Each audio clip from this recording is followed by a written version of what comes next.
नमस्कार। तो चलिए शुरू करते हैं आज का अभ्यास। दोनों हाथों को घुटनों पर रखते हुए आंखें बंद कर कर ओम का उच्चारण करेंगे।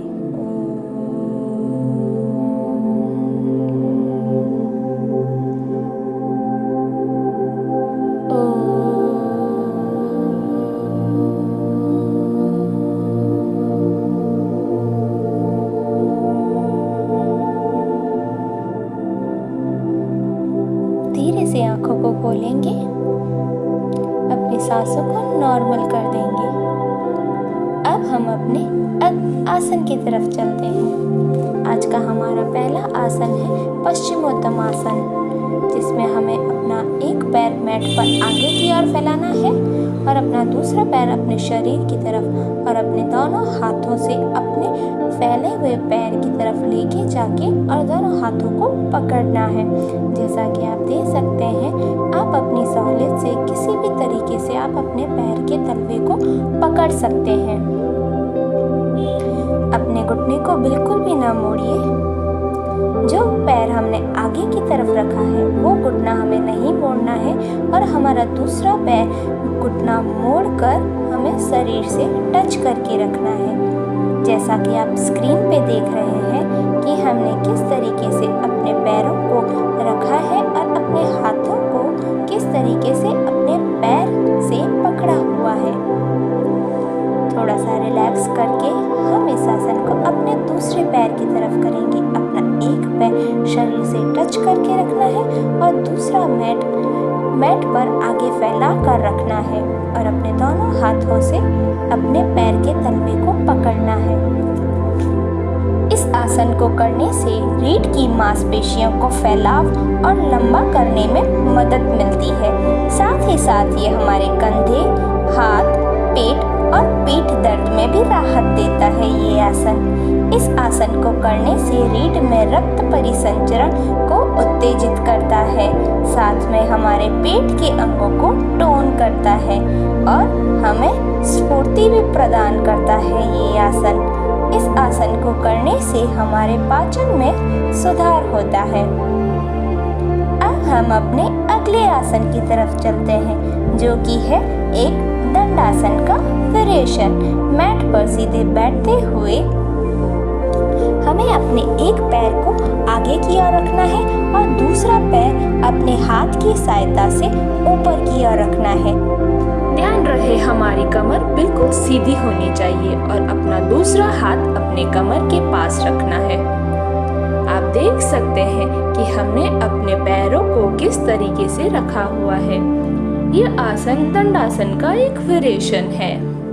इस आसन को करने से हमारे शरीर में मुद्रा में सुधार आता है, साथ ही साथ हमारे पीठ की मांसपेशियों को मजबूत करता है। ये आसन हमारी रीढ़ को लंबा और फैलाव देता है। ये आसन हम नियमित रूप से करते हैं तो इस आसन को करने से हमारे कंधे और छाती को फैलाव मिलता है। आसन को करते समय अपनी सांसों को बिल्कुल भी ना रोकें और यदि आप अपनी सांसों को रोकते हैं तो आपकी बॉडी टेंस हो जाएगी। तो ध्यान रहे आप अपनी सांसों को बिल्कुल ना रोकें। अब हम अपना दूसरा पैर पर ये आसन करेंगे। अपना एक पैर ऊपर की ओर और एक पैर नीचे मैट पर और अपने हाथों से अपने पैर के तलवे को पकड़ रखना है और दूसरा तो हमारे पीठ के पीछे या फिर हमारे पीठ के पास में यानी हमारी कमर के पास में होना चाहिए। अपनी पीठ को सीधा रखिए। जितना हो सके आप कोशिश कीजिए अपनी पीठ को सीधा रखने की। नॉर्मली सांस लेते रहिए और आसन का आनंद लेते रहिए। इस आसन को करने से हमारे मस्तिष्क की कोशिकाओं को शांति मिलती है, साथ ही साथ हमारे पाचन में भी सुधार आता है। इस आसन को करने से हैमस्ट्रिंग के लिए हल्का खिंचाव हमें मिलता है और हमारे शरीर में बैलेंस बनाए रखता है। ये आसन अब हम अपने अगले आसन की तरफ चलेंगे, जो कि है अर्धपीठासन का एक वेरिएशन। मैट पर उल्टे लेट जाइए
फैलाता है। इस आसन को करने से हमारे पीठ की मांसपेशियों को लचीलापन मिलता है।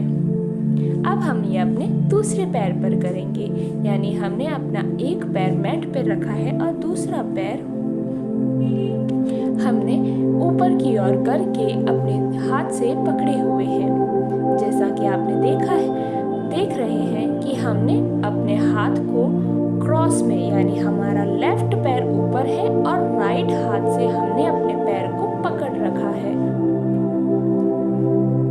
इस आसन को नियमित रूप से करने से हमारे पीठ का दर्द और घुटने के दर्द में हमें राहत मिलती है। इस आसन को फ्लैट पैर वालों के लिए ये आसन बहुत ही फायदेमंद है। किसी तरीके का थकान महसूस हो रही हो तो हम बीच में रेस्ट लेकर हम फिर इस अवस्था में फिर से आ जाएंगे। जैसा कि आप देख रहे हैं कि हमने अपने पैर को किस तरीके से अपने हाथ से पकड़े हुए हैं और अपना दूसरा पैर हमने 90 डिग्री पे रखा हुआ है। घुटने से मोड़कर हमें 90 डिग्री पर पैर रखना है। अब हम बीच में थोड़ा सा रेस्ट करते हैं। उल्टा लेटकर ही अपने सर को अपने हाथों के ऊपर रख देते हैं। अब हम अपने अगले आसन की तरफ चलते हैं, जो कि है वीरभद्रासन का एक वेरिएशन। मैट पर दोनों पैरों को फैला दीजिए। जितना हो सके आप अपने पैरों को फैलाने की कोशिश कीजिए। एक पैर हम अपना 90 डिग्री में और दूसरा पैर हम 45 डिग्री में रखेंगे। अपना घुटना मोड़कर हमें अपने घुटने को 90 डिग्री पे रखना है और अपने हाथों को ऊपर किया। और आपकी दृष्टि आपकी कंफर्टेबल के हिसाब से आप कहीं पर भी रख सकते हैं। हो सके आंखें बंद भी कर सकते हैं, आंखें खोल के भी रख सकते हैं। इस आसन को करने से अपने कूल्हों, कमर, कंधों को अच्छा फैलाव मिलता है और हमारे घुटने को अच्छी मजबूती मिलती है। इस आसन को करने से हमारा रक्त परिसंचरण यानी सर्कुलेशन हमारा में सुधार आता है।